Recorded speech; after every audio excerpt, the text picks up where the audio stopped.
Hey guys, welcome back. So today we're out the range to talk about two rifles that were highly anticipated. People were talking them up. They could not wait until they hit the market. People were requesting it. And then when it hit the market, it just kind of flopped. People went from loving it to all of a sudden just trash talking it all over the internet. Is some of that hate warranted? We're going to talk about those two firearms and we're going to talk about the hate. We're going to start off with the ARX 100 from Beretta, the at the time, over a decade ago, touted as the AR-15 killer. At SHOT Show, people reporting about it before it was actually released, and then it came out. So let's get started shooting with the ARX 100 and have a little bit of fun this afternoon with a couple of rifles that may soon one day be modern collectibles.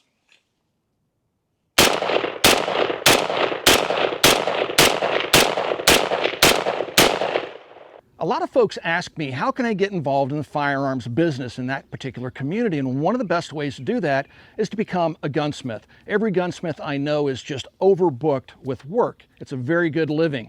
And so if you would like to become a gunsmith, you need to go to a gunsmithing school or become an apprentice for an existing gunsmith. But Modern Gun School is an accredited college that also works with veterans in the GI Bill, where you can go and get a degree from accredited college in gunsmithing and then go out and start your own gunsmithing business, which I think is a really great option. Again, throughout my entire life, gunsmiths have always been able to earn a really good living, assuming they have a really strong work ethic. So please check out Modern Gun School. I do have a link in the video description below. Going back about 12 years in my own library here on YouTube, I discovered that I was covering the ARX 100 at SHOT Show 12 years ago.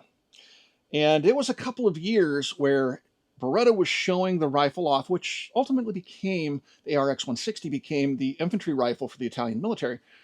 They were showing it off and people were talking it up. I remember being on AR15.com and places like that. People were so highly anticipating the firearm. Some people, not everybody, were calling it the AR-15 killer. They just couldn't wait.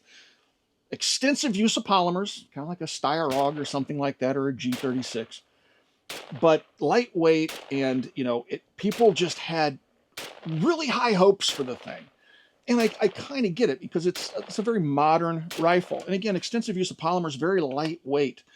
And so people were talking it up and everybody was, the scuttlebutt was pretty active around the gun.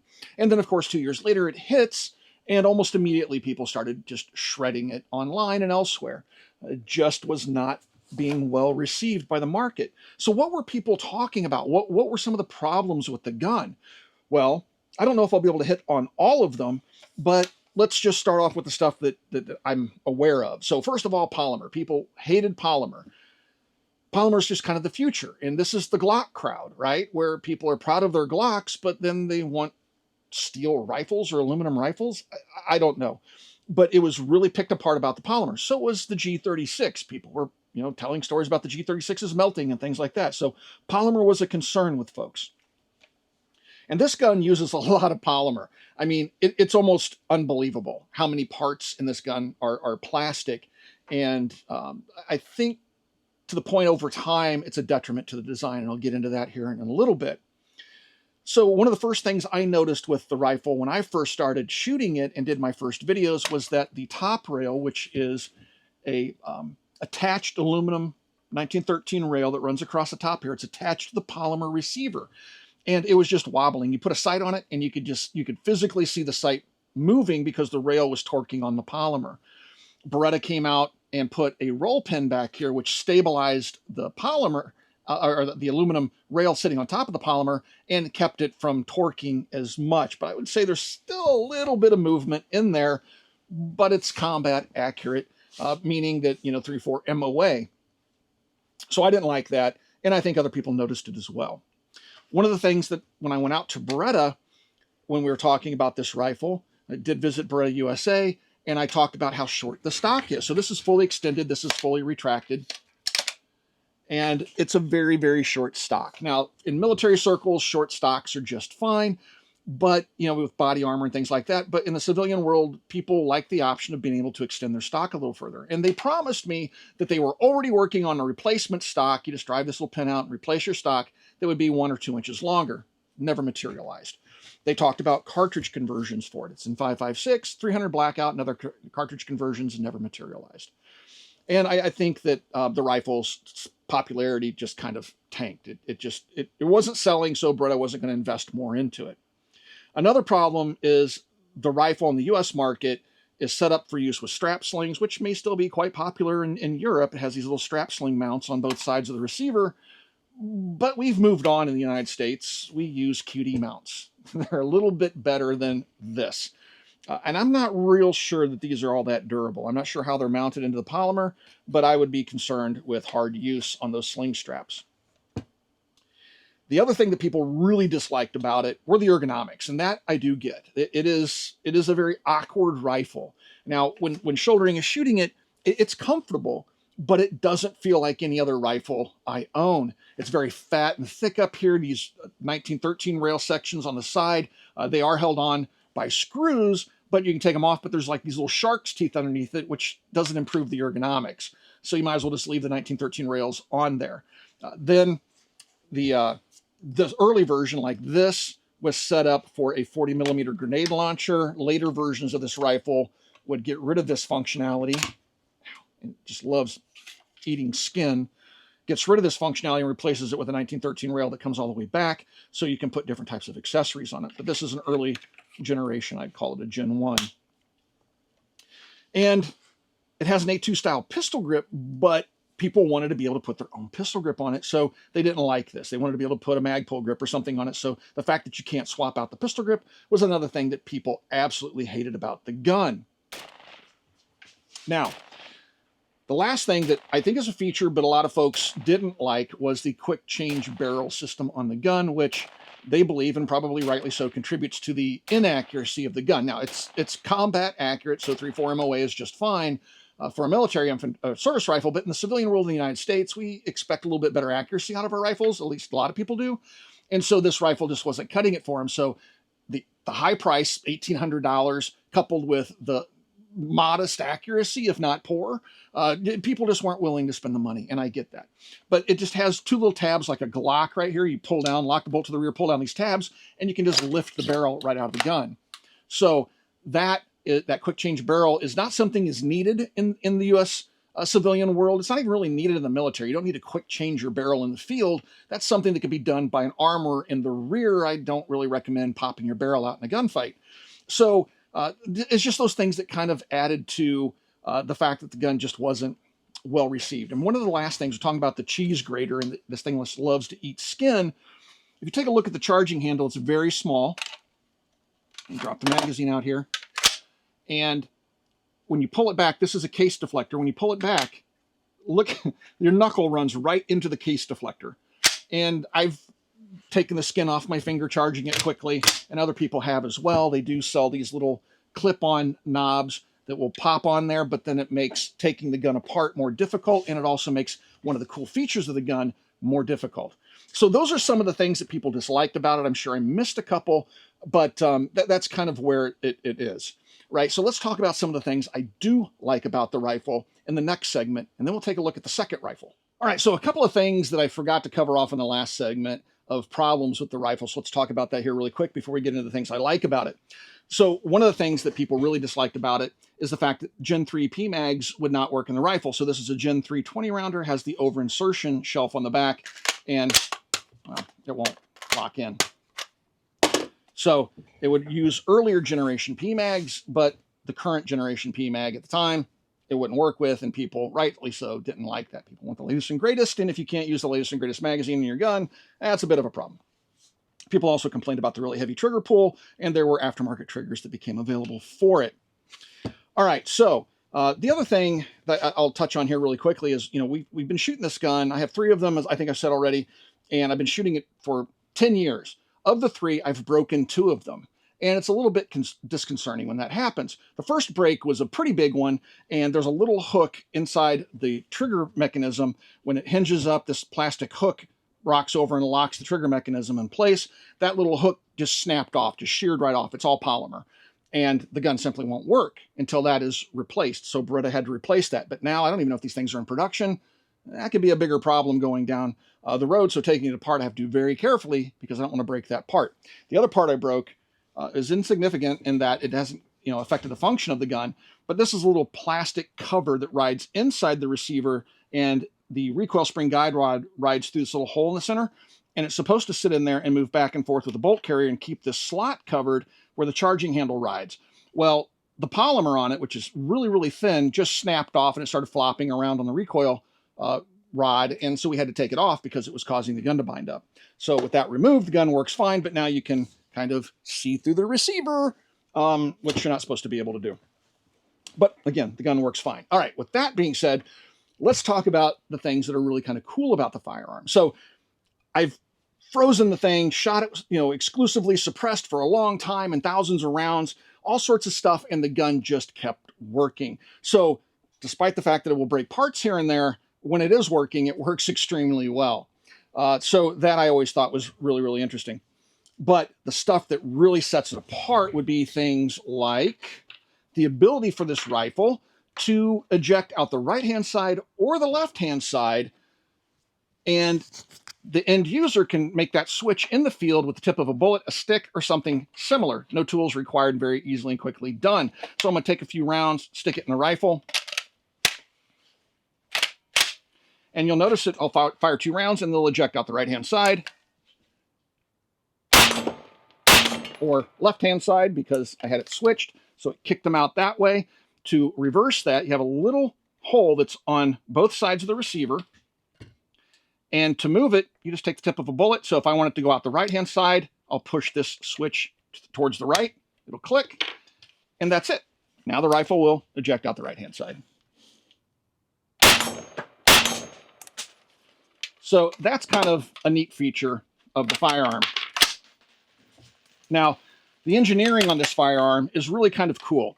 So if you take a look in the ejection port here, you'll see in the back there, that is the extractor that's sticking out, but the extractor is also the ejector. Okay, and there's 2 of them. And so you have one, like the one on the left is sticking out because it's set up to eject out the right. If I switch it to eject back out the left-hand side and lock the bolt to the rear, now the other ejector extractor, it's a dual function part in this rifle, now the other one's sticking out. It's going to eject the case out the other side of the rifle. Very cool engineering, right? So the Italians were trying to solve some problems there, and I think they did a pretty good job. What's kind of cool about all this is the fact that if you're a soldier and you have your rifle go down, you pick up a different rifle in the field, you can quickly convert it to left-hand usage with the ejection. But there's one other thing that you can do that's ambi that's really, really cool. So we've already talked about the ejection on it. If you pull the bolt back to a little cutout right here, pull the charging handle back there, pull out on the charging handle, it'll lock the bolt to the rear. And then you just push the charging handle through. It'll come out the other side of the receiver, push it in. Push it in. And now the charging handle is on the other side of the rifle. So I've completely converted it from right hand to left hand usage without any tools. So if you're looking for an ambi rifle, this thing kind of scratches that itch. Now, these things were ridiculously expensive when they came out. $1,800 10 years ago is a considerable sum. It still is today. But I found this one at Gun Shop for like $8.99. So they have dropped in price, probably because they're not selling all that well. All right, so another feature that this gun has, which we've seen it on other guns like the Rob Arms gun and stuff like that, is this bolt hold bolt release that's right here in front of the trigger, and it's present on both sides of the receiver. So if you want to lock the bolt open, you can push up on that, and if you want to drop the bolt, you can push down on it. Very simple. The other thing that some people will like and some people will hate, and I just don't see a purpose for it, but it's interesting, is how quickly you can pull the barrel out of this rifle. So you have these little tabs on either side, pull down on the tabs like a Glock and just pull on the barrel, and the barrel will come right out along with your gas system. So that's kind of neat. But how practical? Well, that's up to you. And of course you have a gas regulator right here. So those are some of the features of the firearm that I think are kind of unique. You know, do I think it's a good rifle? It's an interesting rifle. Would I take it over an AR-15 like this M-Forgery? No, I simply wouldn't. It's fun to shoot. And again, I've said many times here on the Military Arms channel, this will be true of both rifles today. You're allowed to have guns that are just fun to shoot. You don't have to serve a tactical or necessarily a practical purpose. You can just shoot guns because they're fun and different. And the ARX 100 certainly fits that bill. All right, let's take a look at the next rifle that we have out here today. That was all the rage when people were talking about it, but it kind of wasn't all that popular when it released. All right, so the next rifle that we have out here today is the IWI Carmel. This rifle has followed a somewhat similar trajectory as the ARX 100. It was, highly anticipated when it came out. The interest kind of chilled. And why is that? Well, I think the expectations weren't set with the consumer audience. People were expecting the prototype. It had a very different handguard on it. In my opinion, a much better looking handguard on it. That was never, according to IWI, produced in Israel. That's where it was originally designed. That prototype was shelved. I think they were doing it for a tender. The tender got canceled or they chose a different firearm. And so they never finished the design. IWI US approached Israel and said, hey, can we finish the design? We'd like to sell it on the US market.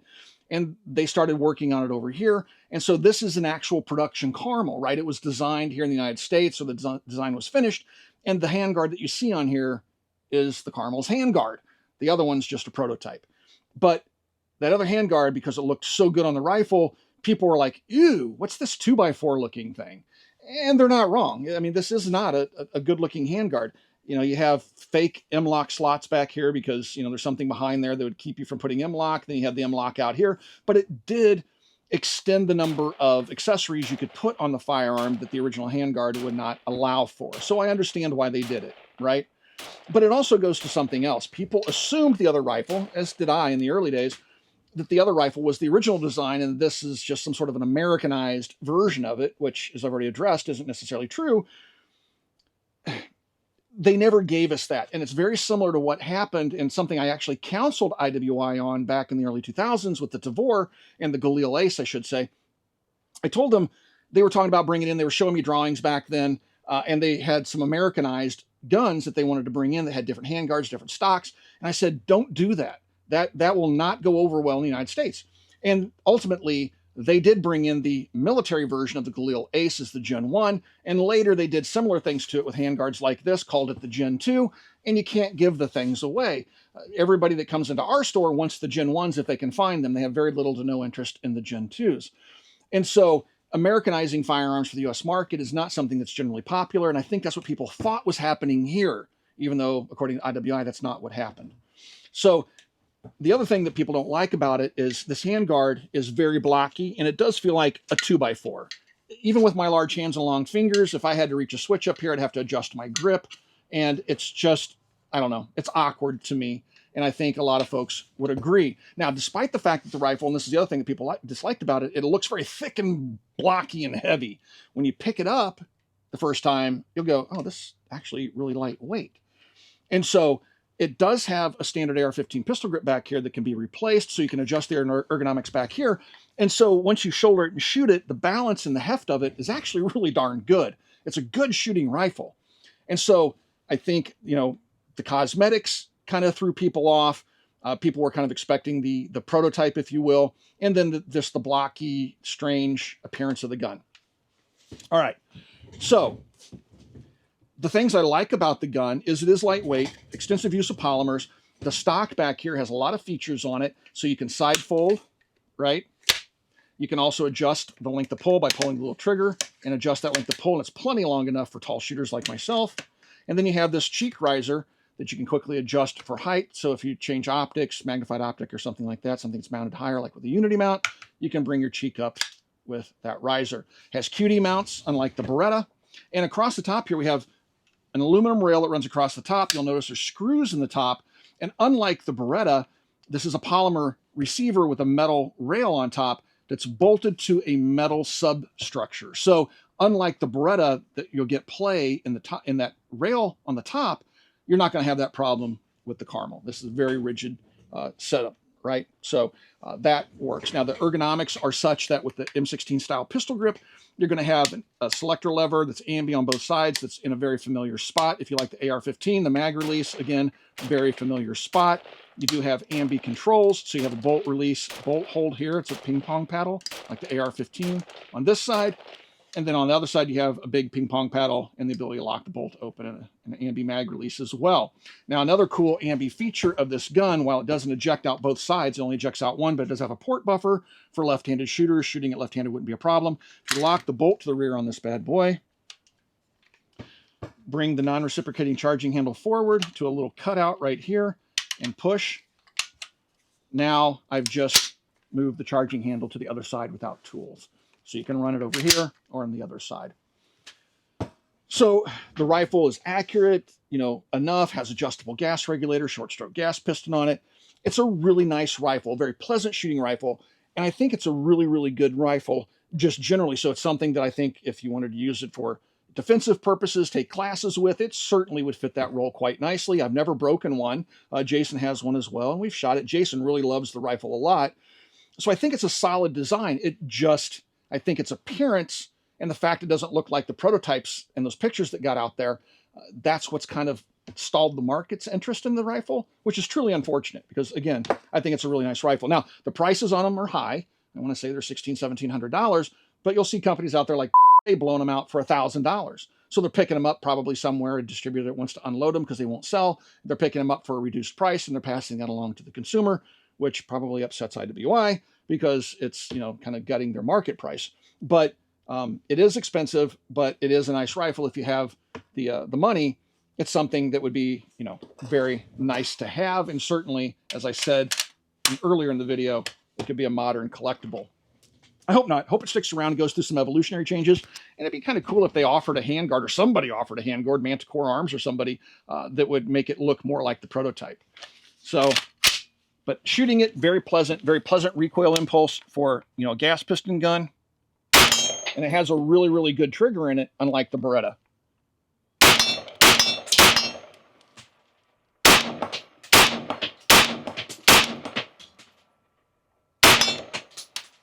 So, and PMags will work in it. So those are the two guns that we wanted to show you today, guys. These are, potentially collectibles going forward. The Beretta, we don't see them really pop up for sale and distribution much at the shop anymore. These are still out there. The Beretta might be a modern collectible. I don't know. We don't know what the status of this is, if IWI is going to continue with it. Right now, it's still in production as far as I know. So it's out there. If you guys have any questions about the firearms that we've covered in today's video, you can ask those questions down below. I do try to stick around for a couple of days after I post a video to answer questions you guys may have. If you'd like to support us here at the Military Arms channel, please become part of our Patreon family. There's a link in the video description below. Right here on YouTube, you got the thanks and support button underneath the video player you're watching right now. Hit either one of those buttons. You can help support us in the age of demonetization right here on YouTube. Thank you for 17 years of support, folks, and we'll talk to you guys soon. Swing by, check out Copper.